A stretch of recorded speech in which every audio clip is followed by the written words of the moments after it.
Aku sudah mati. Mereka cuma lupa menguburku. Dunia mengira kematian selalu punya bentuk yang jelas.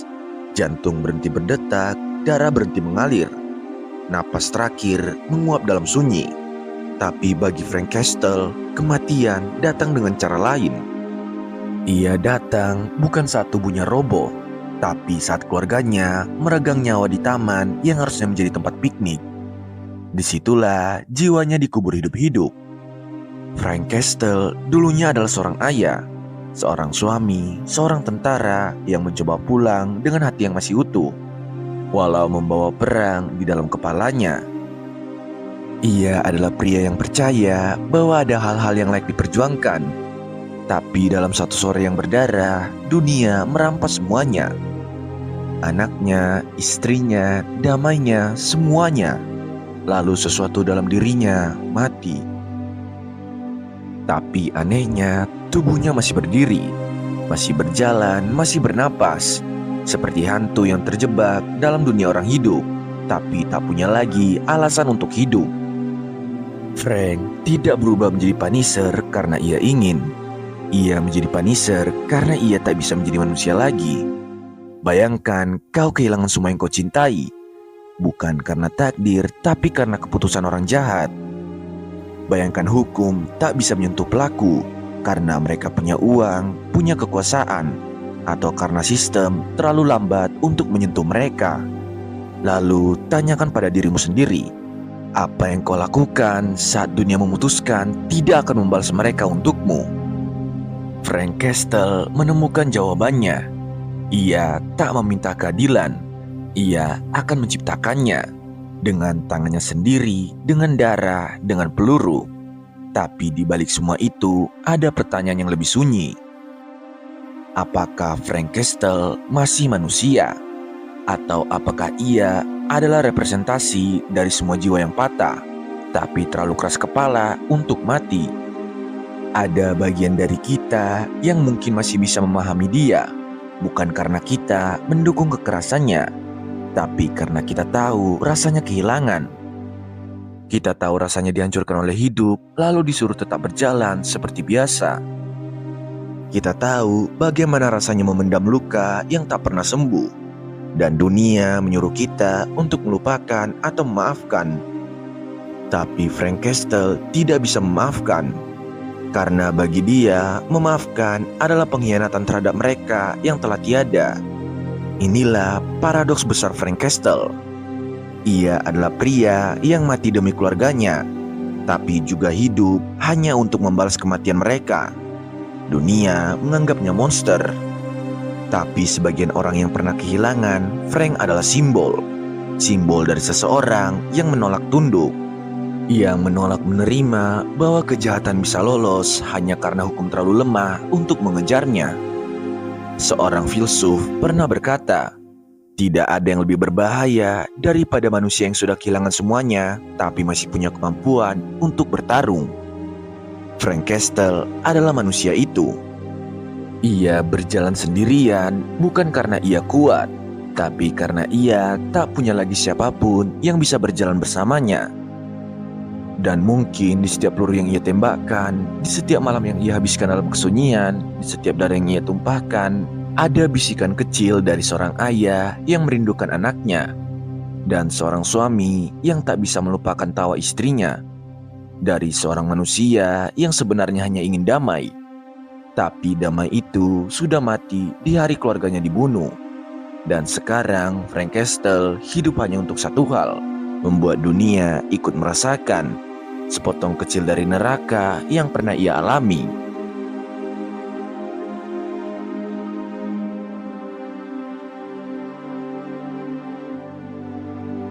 Kau tahu apa yang mereka bilang?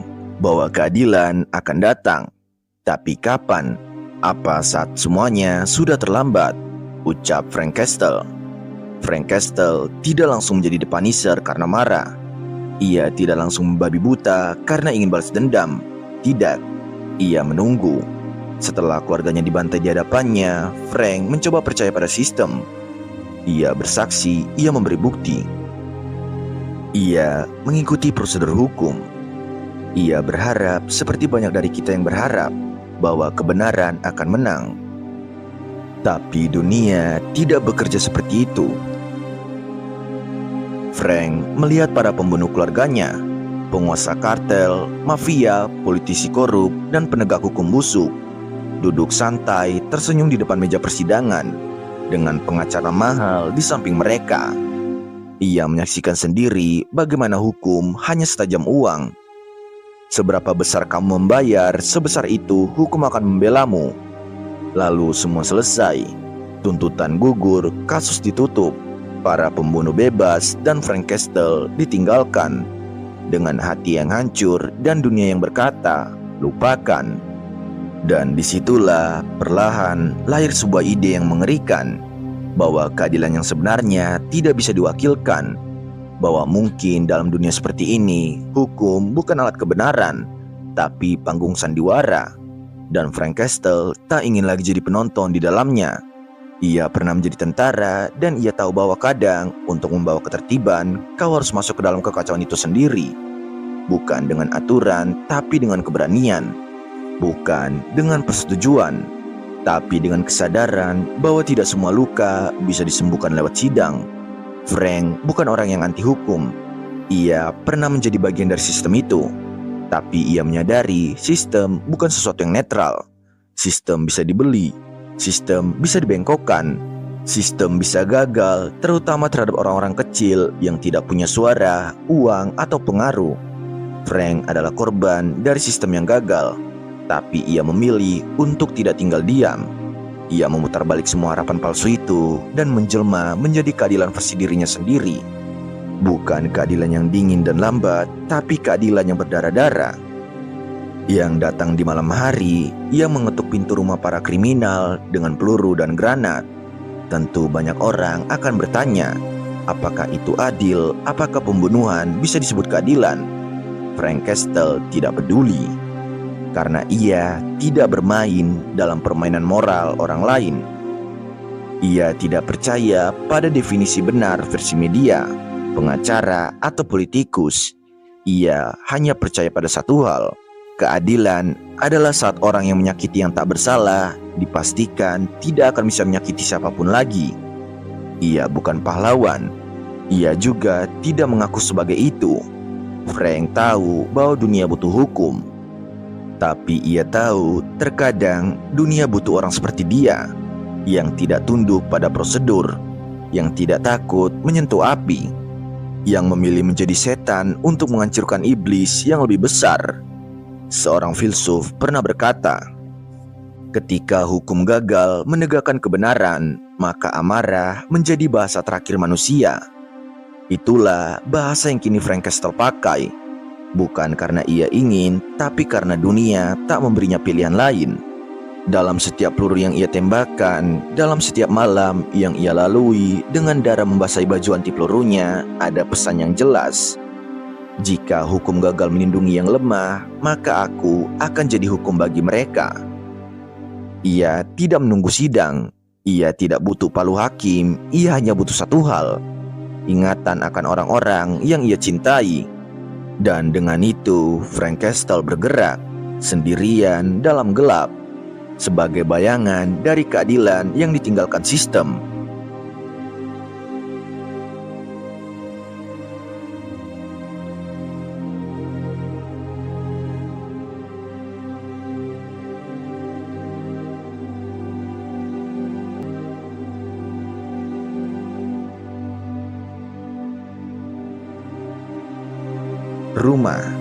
Rumah itu mati bersamaku. Sekarang aku hanya berjalan dan membakar semuanya. Manusia hidup dengan harapan suatu hari bisa pulang. Setelah hari-hari melelahkan, setelah luka dan kerja keras, kita semua ingin tempat untuk kembali. Tempat yang hangat, yang penuh tawa, yang membuat kita merasa aman dan utuh. Tapi Frank Castle tidak punya itu lagi. Ia kehilangan rumah bukan karena bangunan hancur, tapi karena arti dari rumah itu sendiri telah direnggut. Sejak hari keluarganya dibantai di taman, Frank tidak pernah benar-benar tidur dalam damai. Ia tidur di reruntuhan perang. di lantai kamar motel kotor, di bawah langit yang tak pernah menjanjikan fajar. Frank bukan hanya kehilangan keluarga, ia kehilangan alasan untuk berhenti bertarung. Karena bagi Frank, tidur bukanlah tempat beristirahat, tapi tempat mimpi buruk menunggu. Dan setiap pagi yang ia buka dengan napas yang masih tersisa hanyalah pengingat bahwa ia belum menepati janji terakhirnya, membuat dunia membayar atas apa yang telah mereka ambil. Banyak orang berkata, suatu hari kau harus berhenti, Frank. Kau harus melepaskan masa lalu. Tapi bagaimana bisa seseorang melepaskan masa lalu jika masa lalu itulah satu-satunya yang masih membuatnya merasa hidup? Frank tidak memilih hidup tanpa rumah, tapi dunia memaksanya jadi pelancong abadi yang hidup dari sisa-sisa kemarahan dan kehampaan. Rumah bukan lagi tempat, rumah adalah bayangan. Rumah adalah darah di tangannya. Rumah adalah suara istri dan anak-anaknya yang kini hanya hidup di balik jerit dalam kepalanya. Ada momen-momen saat Frank duduk sendiri dalam kegelapan, tanpa senjata, tanpa rencana. Dan kau bisa melihat untuk satu detik bahwa ia bukan mesin pembunuh. Ia hanya seorang ayah yang hancur. Seorang pria yang tak pernah benar-benar tahu cara menangis. Karena jika ia mulai menangis, ia mungkin tak akan pernah berhenti. Frank Castle adalah hantu yang berjalan di dunia yang hidup. Ia bukan benar-benar ada, tapi juga belum benar-benar pergi. Setiap langkahnya adalah langkah orang yang tahu bahwa tak ada tempat yang mau menerimanya kembali. Ia terlalu berdarah untuk masuk surga, terlalu penuh luka untuk disembuhkan, dan terlalu sadar bahwa dalam dirinya sendiri tak ada kedamaian yang tersisa. Filsuf Jean-Paul Sartre pernah berkata, manusia tidak lain hanyalah apa yang ia buat dari dirinya sendiri. Dan Frank Castle telah membuat dirinya menjadi penebus bagi keluarga yang tak bisa diselamatkan. Bukan untuk dikenang, bukan untuk disanjung, tapi karena jika tidak ada yang berdiri di neraka ini, maka siapa yang akan melindungi dunia dari monster-monster yang mengintai di malam hari? Ia bukan pahlawan, ia hanya pria yang pernah punya segalanya, lalu kehilangan semuanya dalam sekejap. Dan sejak saat itu, kedamaian bukan lagi bagian dari kamus hidupnya, karena ada luka-luka yang tidak diciptakan untuk sembuh.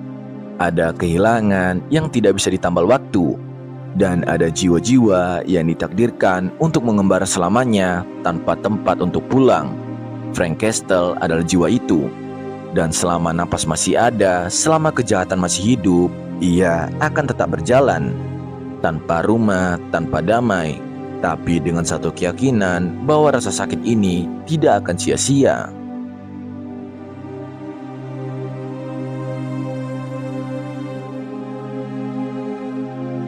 Apa artinya damai bagi seseorang yang hidup untuk perang? Pertanyaan itu bukan sekedar retorika kosong. Ia adalah inti dari keberadaan Frank Castle. Sosok yang sejak tragedi mengerikan menimpa keluarganya berubah menjadi simbol peperangan yang tak pernah berakhir. Frank bukan hanya seorang pria yang terluka. Ia adalah manifestasi dari dendam yang menjadi hidup, yang mengalir dalam darahnya seperti napas. Bagi banyak orang, luka batin bisa sembuh seiring waktu. Mereka percaya bahwa dengan cukup waktu, rasa sakit akan mereda, kenangan buruk akan memudar, dan kehidupan akan kembali pada jalurnya. Tapi tidak untuk Frank. Ia menolak konsep itu dengan seluruh jiwa dan raganya. Dendam baginya bukan hanya rasa sakit yang tertinggal. Ia adalah api yang membakar, pendorong yang menggerakkan setiap langkah, alasan di balik setiap peluru yang ia lepaskan. Ia tidak ingin melupakan, bahkan tidak bisa.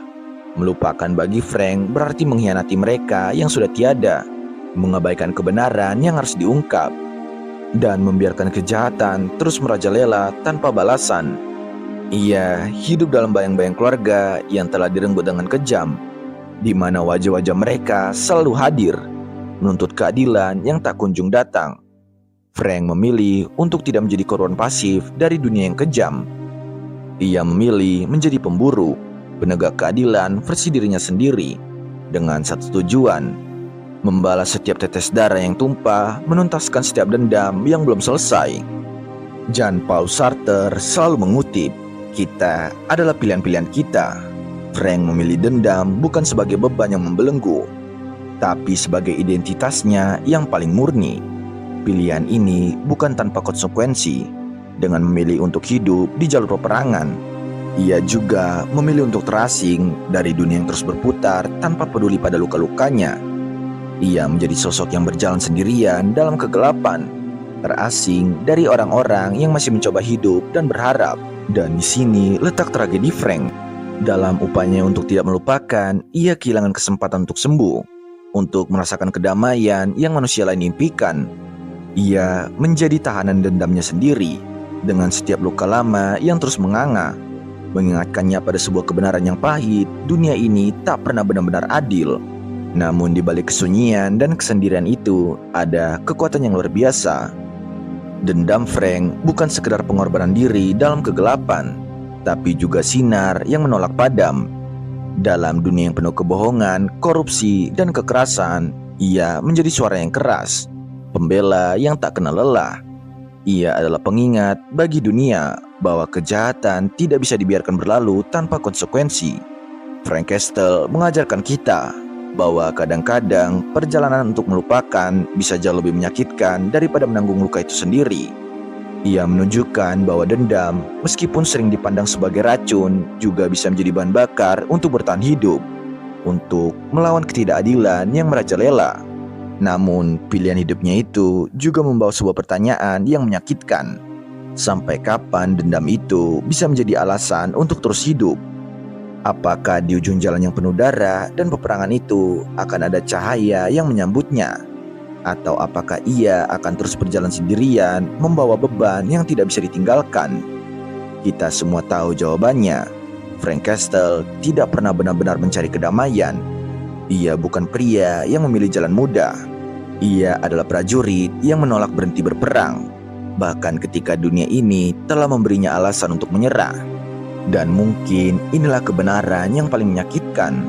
Bagi Frank, damai adalah sebuah ilusi, sebuah angan-angan yang tak pernah bisa ia raih. Karena selama dunia masih dipenuhi oleh kejahatan, selama ada penjahat yang berjalan bebas, selama ada luka yang belum terbalaskan, Frank Castle akan terus berperang. Ia akan terus menjadi bayangan yang menghantui kegelapan, manusia yang menolak lupa, dan yang paling penting, manusia yang memilih dendam sebagai jalan hidupnya.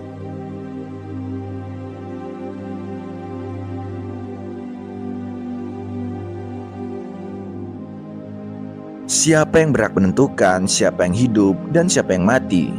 Pertanyaan ini menggema dalam setiap detik kehidupan Frank Castle. Ketika hukum dan sistem keadilan gagal menegakkan kebenaran, Frank mengambil keputusan itu ke tangannya sendiri, menjadi hakim, juri, dan algojo sekaligus. Namun dalam dirinya tersimpan pertarungan batin yang tak pernah usai. Apakah ia benar-benar berhak menjadi eksekutor terakhir? Keadilan bagi kebanyakan orang adalah konsep yang jelas. Ada aturan, ada proses, ada hakim dan pengacara. Tapi bagi Frank, itu adalah sesuatu yang sangat rapuh, bahkan seringkali ilusi yang pecah. Di tengah realita kejahatan dan korupsi, dunia tidak selalu hitam dan putih. Dalam bayang-bayang kelabu itu, Frank berdiri, dengan senjata di tangan, siap mengeksekusi keputusan yang ia rasa benar. Filsuf Thomas Hobbes pernah menyatakan bahwa manusia adalah serigala bagi manusia yang lain. Dunia tanpa aturan akan menjadi kekacauan, tapi jika aturan itu sendiri dibungkus oleh kepentingan dan ketidakadilan, apa yang tersisa? Frank mengambil peran sebagai pelindung yang tidak akan membiarkan kejahatan merajalela tanpa konsekuensi. Namun, dengan setiap peluru yang ia lepaskan, ia juga menanyakan, apakah kekuasaan untuk menghakimi dan menghukum mutlak itu berbahaya? Momen ketika Frank menekan pelatu bukanlah sekedar tindakan fisik. Itu adalah keputusan filosofis yang dalam, penuh pertimbangan dan kegelapan. Ketika ia menentukan siapa yang pantas hidup dan siapa yang pantas mati, ia sedang menjalankan kekuasaan yang seharusnya dimiliki oleh Tuhan. Atau setidaknya itulah yang kita percayai dalam masyarakat yang beradab. Friedrich Nietzsche mengingatkan kita tentang bahaya kekuasaan mutlak. Ia berkata, siapa yang memiliki mengapa untuk hidup dapat menanggung hampir semua bagaimana. Frank membela diri, membalas luka yang tak terobati. Tapi ketika bagaimana itu dilaksanakan melalui kekerasan dan pembalasan tanpa batas, di sanalah letak ambang berbahaya yang harus ia waspadai. Frank bukan malaikat penegak keadilan. Ia manusia yang terluka, yang seringkali dipenuhi kemarahan dan kebencian. Tapi di balik semua itu, ada kesadaran yang menyakitkan, bahwa kekuasaan yang ia pegang dapat dengan mudah berubah menjadi tirani. Ia tahu jika tidak dikendalikan oleh prinsip dan kesadaran moral, ia bisa menjadi monster yang sama kejamnya dengan musuh-musuhnya. Ini adalah paradoks paling menyakitkan dalam kehidupan Frank Castle. Menjadi simbol keadilan sekaligus ancaman bagi tatanan sosial.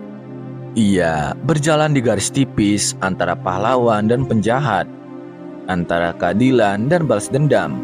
Dan itu bukanlah pilihan yang bisa dibuat dengan mudah. Seorang filsuf seperti Hannah Arendt pernah membahas kejahatan biasa. Kejahatan yang dilakukan bukan oleh monster, tapi oleh manusia biasa yang kehilangan rasa tanggung jawab moral. Frank sadar akan bahaya itu. Ia berjuang bukan hanya melawan musuh-musuhnya di luar, tapi juga melawan kegelapan dalam dirinya sendiri. Ketika ia memegang senjata dan mengarahkan pelurunya, Frank sedang memikul beban yang sangat berat. Beban kekuasaan mutlak yang harus ia gunakan dengan kebijaksanaan. Beban kemanusiaan yang tidak boleh hilang di tengah amarah dan dendam. Keadilan versi Frank Castle bukanlah konsep yang sederhana. Ia adalah pengingat bahwa dalam dunia yang tidak sempurna, kadang-kadang kekuasaan harus dipegang oleh tangan yang tak sempurna pula. Tapi di sanalah letak resiko terbesar. Ketika tangan yang memegang kekuasaan itu tidak lagi bisa dibedakan antara pembela dan penindas. Dan di tengah semua itu, Frank terus berjalan, memikul pedang dan pelurunya. Ia adalah manusia yang membawa keadilan dengan caranya sendiri, sekaligus sosok yang terus-menerus diuji oleh bayang-bayang tanggung jawab yang amat berat.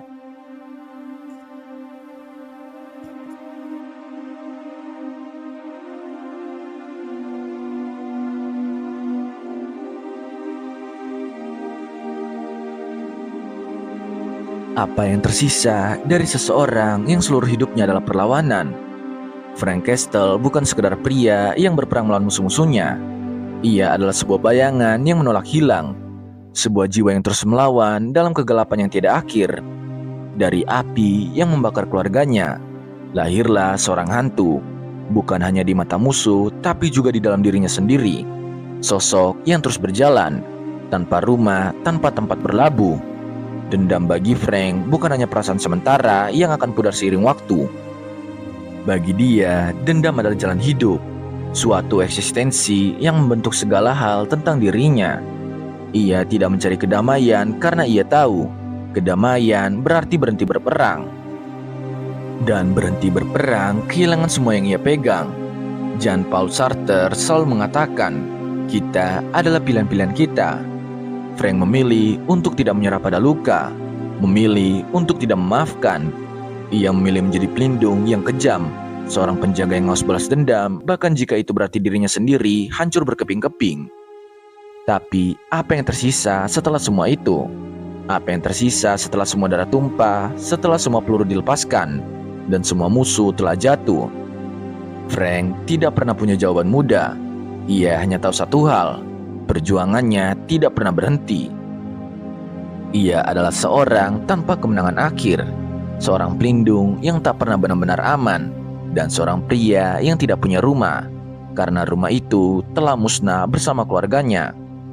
Sosiolog Zygmunt Bauman pernah berbicara tentang modernitas cair, sebuah kondisi di mana segala sesuatu menjadi tidak pasti, dan identitas menjadi rapuh. Frank adalah gambaran hidup dari keadaan itu. Ia adalah modernitas cair dalam bentuk manusia, tanpa akar, tanpa tempat. Ia hanyut dalam arus balas dendam dan keadilan yang brutal. Tapi di balik semua itu, ia tetap memegang teguh sesuatu yang paling manusiawi, janji. Janji untuk tidak melupakan, janji untuk tidak membiarkan mereka yang ia cintai sia-sia. Janji yang mengikatnya lebih kuat daripada rantai manapun. Itulah yang membuatnya terus berjalan meski kelelahan, terus bertarung meski luka tak pernah benar-benar sembuh. Namun warisan Frank Castle bukanlah tentang inspirasi heroik yang biasa kita dengar. Warisannya adalah peringatan keras akan harga yang harus dibayar oleh mereka yang memilih jalan yang sama. Bahwa dalam pencarian keadilan yang harus diliputi dendam, seringkali yang tersisa hanyalah kehancuran. Kehancuran diri, kehancuran hubungan, dan kehancuran hati. Ia adalah cermin bagi dunia yang terus menciptakan luka dan ketidakadilan. Sebuah dunia yang memaksa orang-orang seperti Frank menjadi pelindung sekaligus pembunuh. Seperti bayangan gelap yang tak pernah hilang, ia mengingatkan kita bahwa balas dendam dan keadilan yang dipaksakan dengan kekerasan akan membawa konsekuensi yang sangat dalam dan berharga. Frank Castle tidak pernah menjadi pahlawan dalam pengertian biasa. Ia adalah manusia dengan segala keretakan dan paradoksnya. Ia hidup dalam konflik abadi antara kemanusiaan dan kekejaman, antara cinta dan kebencian, antara keadilan dan pembalasan. Dalam keheningan malam ketika peluru berhenti berdenting dan kota tertidur, Frank berdiri sendirian dengan luka dan janji-janji yang terus membara dalam dirinya. Ia adalah legenda yang tak pernah diinginkan, tapi tak bisa dihindari. Hantu yang menolak mati dan jiwa yang terus memilih untuk berdiri, walau dunia ingin jatuh. Ini adalah filosofi terakhir dari The Punisher, bahwa dalam dunia yang penuh luka dan pengkhianatan, kadang hanya ada satu pilihan yang tersisa bagi mereka yang terluka parah. Memilih untuk terus bertarung, bahkan jika itu berarti mengorbankan segalanya, termasuk dirinya sendiri. Frank Castle adalah pengingat akan harga dari balas dendam dan keadilan tanpa kompromi. Ia adalah pengingat bahwa saat dunia terus menciptakan ketidakadilan, maka akan terus lahir pula para hantu tanpa rumah, para pejuang yang tak kenal lelah dan jiwa yang menolak untuk menyerah. Dan mungkin di sanalah letak kemanusiaannya yang paling dalam keberanian untuk terus berdiri, bahkan saat segala sesuatu telah runtuh di sekelilingnya. Dan terima kasih.